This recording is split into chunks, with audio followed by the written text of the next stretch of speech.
I went ahead and colored her skin. I always think sometimes on video, if I don't color their skin, they tend to look a little stark, a little strange. So I went ahead and did that when my dogs were barking, because I'm sure you don't want to hear them bark. I know some of you like to hear them bark, but a lot of you don't really like to hear that in the videos, so I'm trying to keep the barking to a minimum today.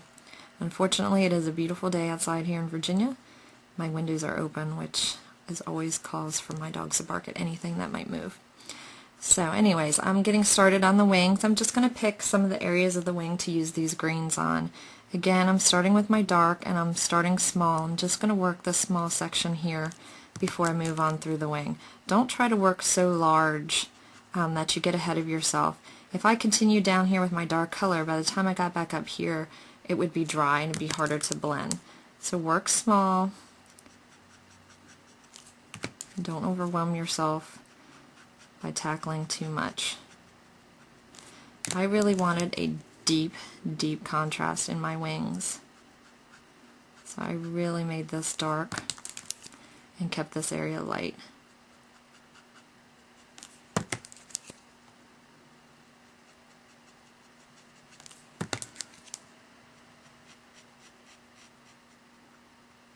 And you'll see in some of the other wing areas I actually left some white in the wings. I like a little bit of a striation look.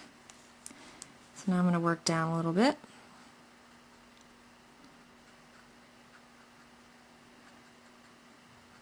People ask me a lot of times if I spin my images when I color. Yes, I do. I spin them constantly to make it work however best for me. Obviously when I do videos, if I spun my art around, you might be a little dizzy. So I don't do that on my videos. But here at home I do. You get used to kind of coloring in different ways and upside down when you teach. I probably could color most of my images upside down at this point, because that's how I do my work in my classrooms. Again, I'm just coming in and I'm really deepening this shadow area up. Some people don't like a lot of contrast in their coloring, and that's fine. I just happen to prefer it myself.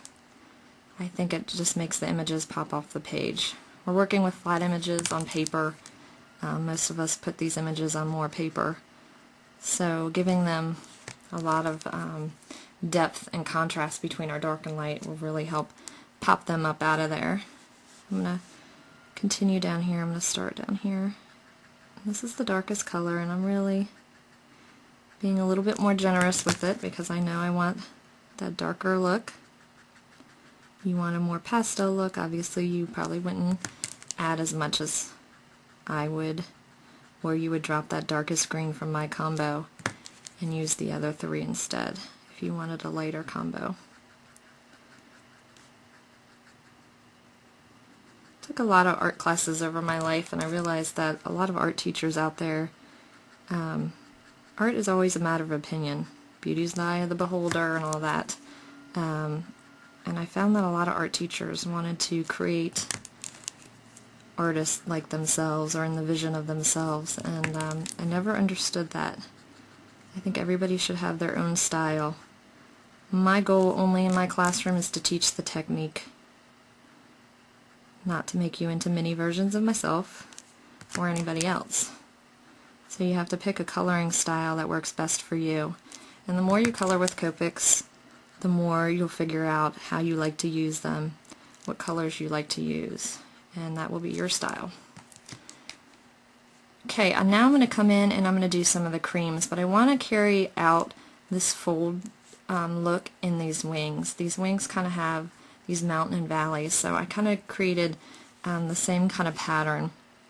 Where it rounds out here, I know it's going to be light, so I'm going to darken up this area. Same thing here. It has this little dip here, so I'm going to add a little bit of dark there like that was a valley. So top of mountain to the valley, top of mountain to the valley. And then adding just little bits of color to blend it all in.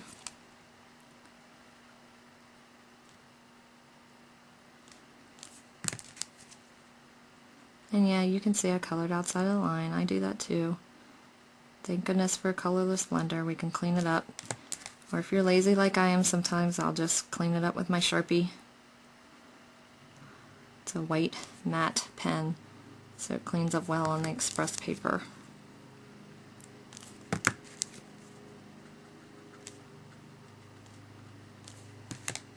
And I'm going to do the same thing here. This little area I'm going to deepen here, and then down along there. This is a tiny area, so I'm using just little bits of color. Just enough to blend it out. Don't ever think that because you've blended it maybe 3 or 4 times and you still have lines, that you can't blend it again. As long as you're using a very light touch and not adding too much color, you can keep going in and you keep blending until you have a nice soft fade of color.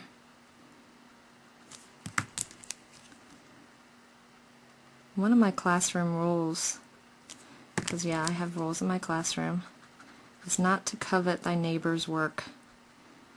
As crafters, artists, we're all so critical of each other, or sorry, not each other, but of ourselves, constantly comparing our work to other people's. Especially when you're in the learning process, it's just a lot of negative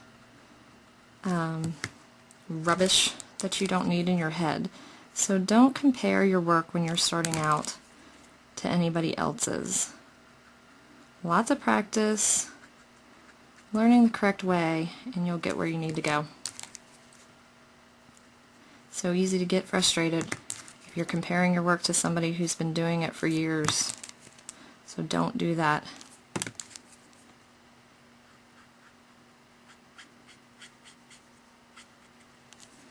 So that's how I would do that wing with the greens. Now I'm going to come in with my creams and finish it off. I think I showed these at the beginning, but I forgot one that's important. E43, 42, 41, and 40. The other one in this combo is E44. It's a great green combo. It's got a little bit more of a vintage feel, so if you like doing vintage or primitive, it's a great combo to add to your Copic collection. They're all work very well together. Again, I keep uncapped. Again, I've uncapped all my markers, and I'm going to start with my darkest, which is E42 this time, and I'm going to start doing the same exact thing that I did before. All 4 of my colors. And I'm using a little bit more of a line look. I wanted a little bit of striations, a little bit more texture in my wings than I might normally do on something else. So you kind of have to, as the artist, decide what kind of blending strokes you want to use on your fairy. So then I'm going to come in with this, really deepen it up and bring some of those lines in there. On this lighter color, it shows a little bit better. Same thing here.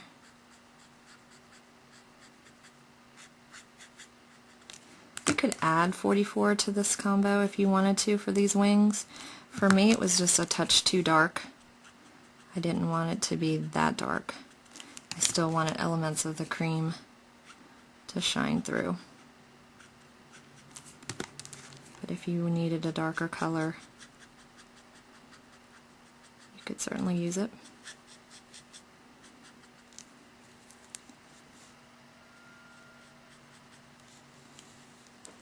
Pull this down a little bit for you. It's a little area, so it's little bits of color.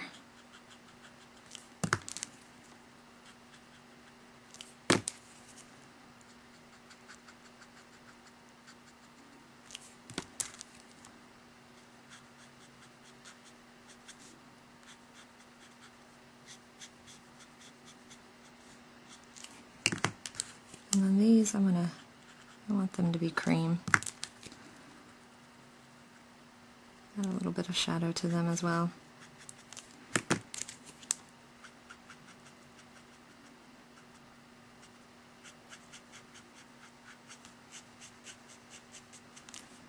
Like that.